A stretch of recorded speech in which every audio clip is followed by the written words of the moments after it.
Okay दोस्तों, अब अपना अगला वेक्टर जो टाइप्स ऑफ वेक्टर पढ़ रहे थे उसमें है 6 नंबर में। देखिए, कोप्लेनर वेक्टर। ठीक है, क्या है कोप्लेनर वेक्टर? बच्चों नाम से ही क्लियर हो जाता है कि इसका डिफिनीशन क्या होगा। कोप्लेनर मतलब एक ही प्लेन में, मतलब किसी प्लेन में, मान लीजिए हमारे पास एक ये प्लेन है, XY प्लेन है ये।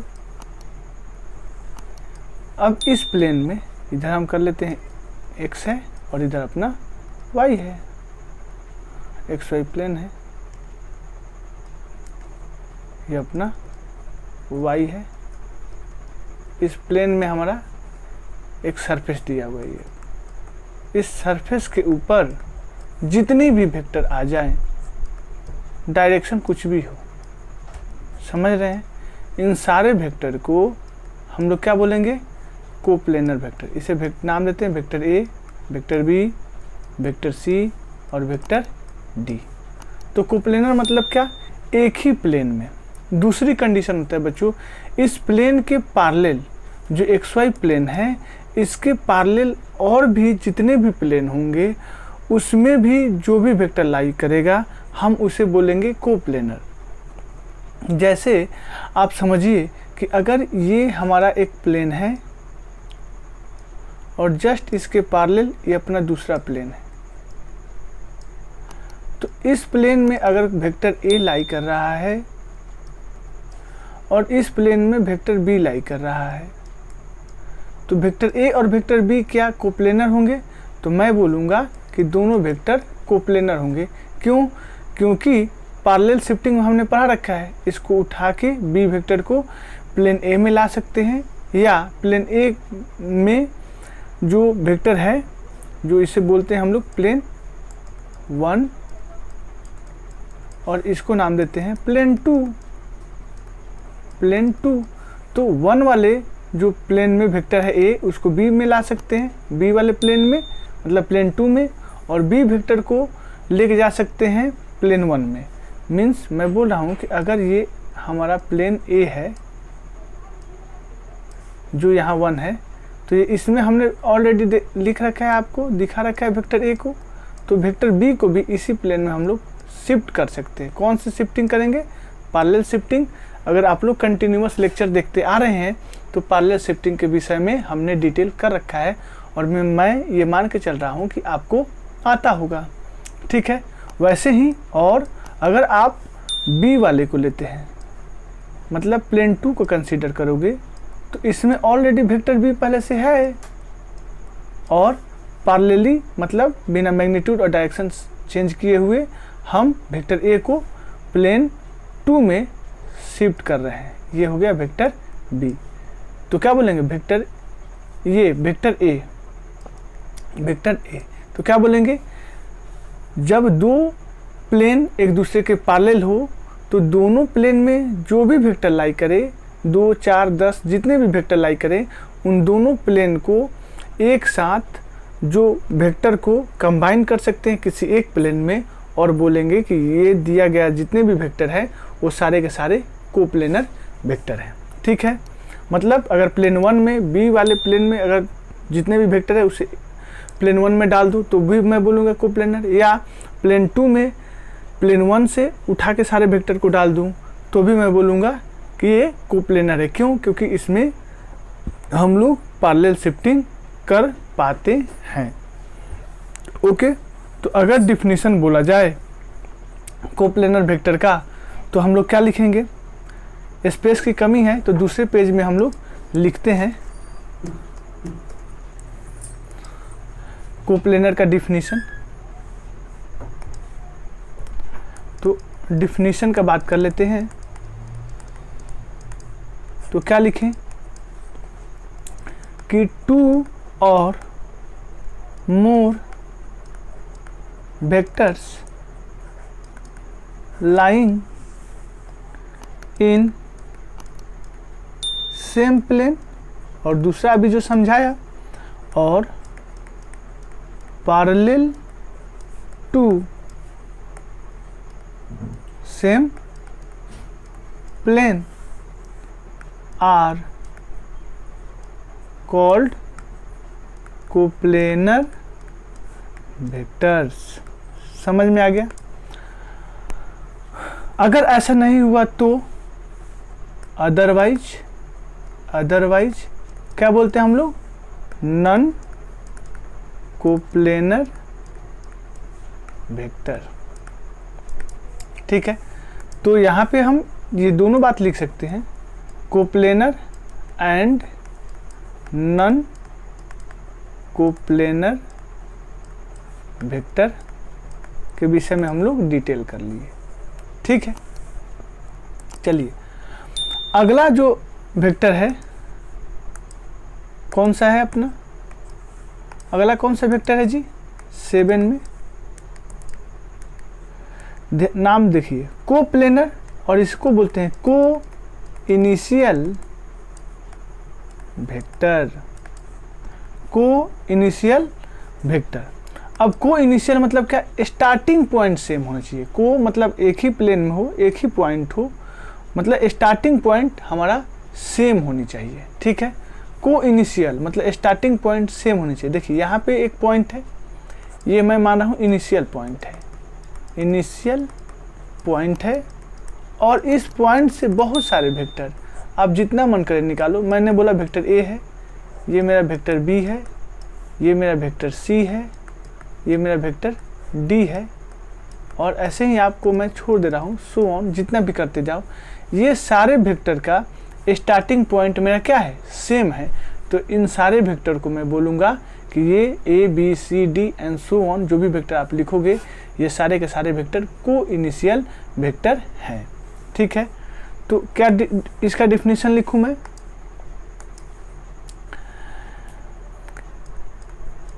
Vectors whose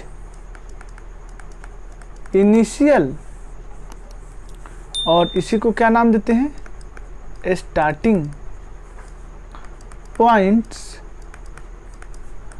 are at same point are called, क्या बोलेंगे जी? को इनिशियल वेक्टर। ओके, एक से ज़्यादा होगा को इनिशियल वेक्टर्स। समझ में आ गया? इसमें कोई दिक्कत नहीं। अगला टाइप देखते हैं वेक्टर का। जो भी बताया जा रहा है बस उसके प्रॉपर्टी को याद रखिए, अपना काम बन जाएगा। ठीक है, ये कितना नंबर था जी? 7। अब 8 में 8 नंबर क्या है जी अपना? 8 में क्या है अपना? देखते हैं, फ्री वेक्टर। क्या है जी अपना? Free vector.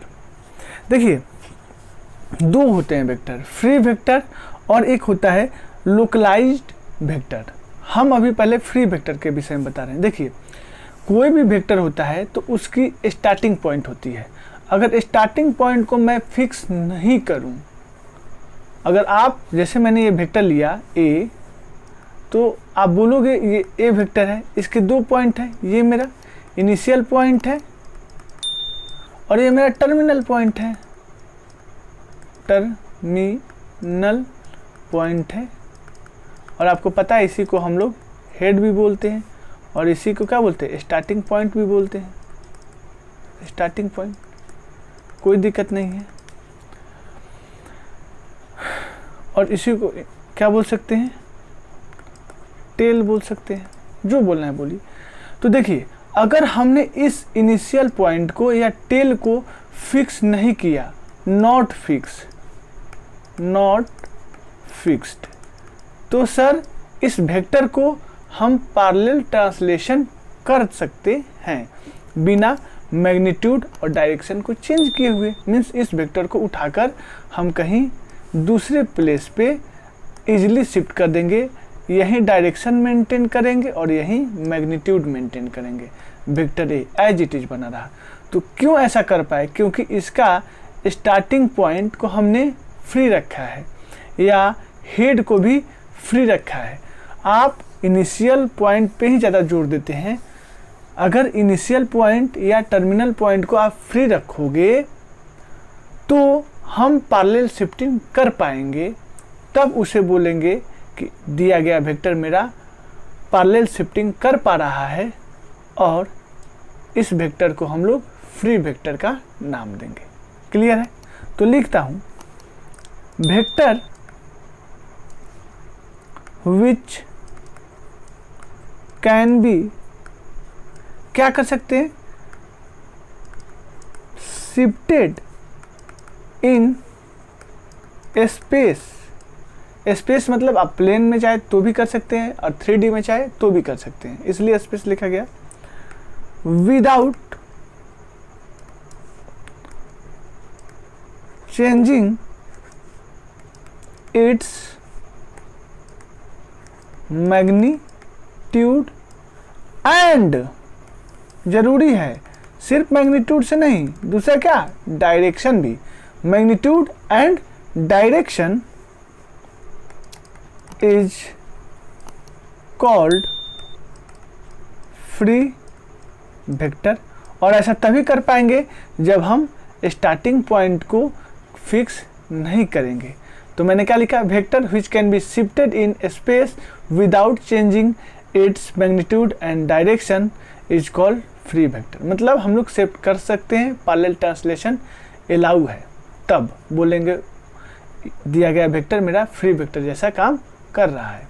ओके, और जब तक ले ना बोला जाए आप सारे वेक्टर को फ्री वेक्टर मान के चलोगे। अब सर इसके एग्जाम्पल देखिए, जितने भी आप लोग न्यूटन थर्ड लॉ लगा पाते हो, क्यों लगा पाते हो, क्योंकि आप उस समय फोर्स को फ्री वेक्टर के रूप में यूटिलाइज करते हो। ठीक है, तो मैं यही लिख रहा हूँ कि इन फिजिक्स क्या करते हैं, फिजिक्स में अप्लाई करते हैं। अप्लाइंग, क्या अप्लाई करते हो, Newton third law, Newton third law. तो उस समय हम लोग force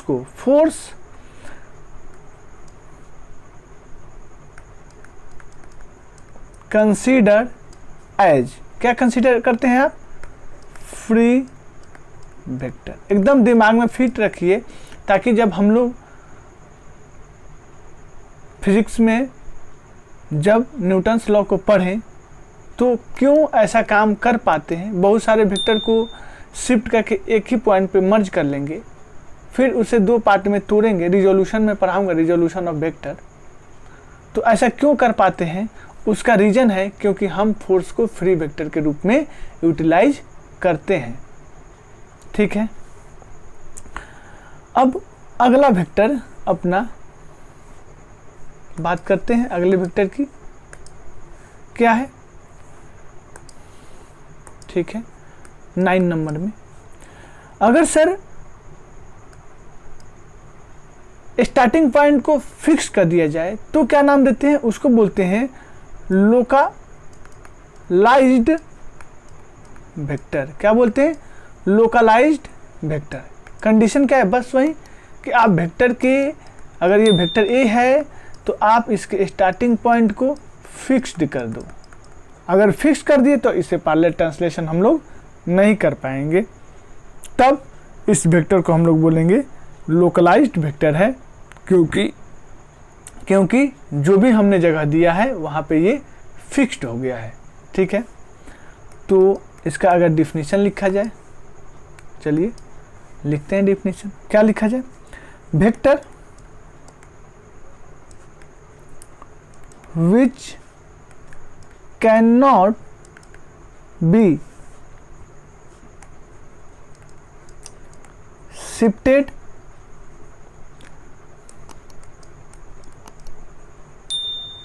parallel to itself in space, क्यों, because it is क्या हमने कर दिया है, फिक्स कर दिया है। It is passing through a fixed point, क्योंकि ये वेक्टर फिक्स पॉइंट, इस फिक्स पॉइंट से पास कर रहा है, passing through a fix point, then it is called क्या, localised vector. It is called localised vector. Clear है सर? इस लोकलाइज्ड वेक्टर का यूटिलाइजेशन आप फिजिक्स में कहाँ करते हो? चलिए देख लेते हैं फिजिक्स में कहाँ करते हैं। आइए देखिए सर, एग्जाम्पल बताओ इसका। बता रहे हैं एग्जाम्पल। आप लोग जो टॉर्क चैप्टर पढ़ते हो, रोटेशन चैप्टर पढ़ते हो, और उसमें जो टॉर्क निकालते हो, रोटेशन में जो टॉर्क निकालते हो, उस समय आप ध्यान अगर दिए होंगे तो याद आएगा, अगर नहीं दिए होंगे तो अब जाइए बुक पढ़िए और ध्यान दीजिएगा कि वहाँ पे टॉर्क निकालते समय जो भी वेक्टर आप मानते हैं उसे आप लोकलाइज्ड वेक्टर मानते हैं। क्यों सर? क्योंकि वहाँ पे परपेंडिकुलर दूरी निकालना पड़ता है। अगर आप उसे फ्री वेक्टर जैसा यूज करोगे तो आप डायरेक्टली उसे पैरेलल ट्रांसलेशन करके उसी पॉइंट पे ला दोगे, काम आपका गड़बड़ हो जाएगा, क्योंकि टॉर्क फिर जीरो मिलेगा। हम सीखेंगे रोटेशन चैप्टर में, घबराने की कोई बात नहीं है। तो मैं यहाँ पे बोल रहा हूँ और आप इसे मान लो, और जो बच्चे पढ़े होंगे वहाँ पे जाके देखिएगा, आप लोकलाइज्ड वेक्टर को मानते हुए वहाँ पे उस फोर्स का, मतलब जो भी फोर्स पढ़ते हैं उसको लोकलाइज्ड वेक्टर मानते हुए उस फोर्स का आप लोग टॉर्क निकालते हो। ठीक है, तो मैं इसे लिख रहा हूँ एग्जाम्पल के तौर में कि इन rotation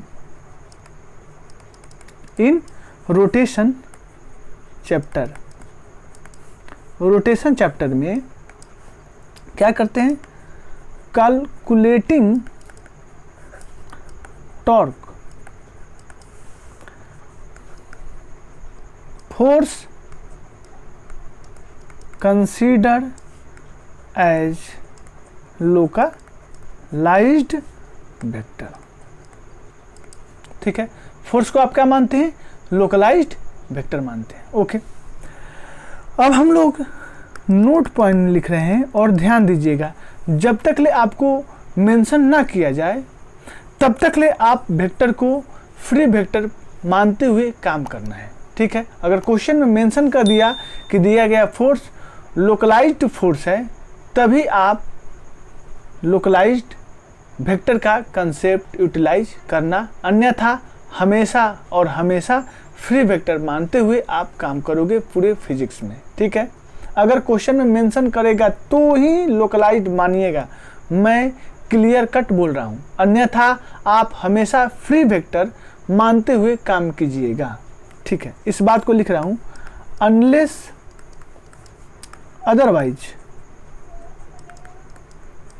otherwise stated all vectors are considered as, क्या मानोगे आप, फ्री वेक्टर। क्लियर है, इसमें किसी को कोई डाउट नहीं होनी चाहिए। चलिए, अब इसी के साथ हमने यहाँ पे आपको 4 टाइप्स के वेक्टर को क्लियर किया।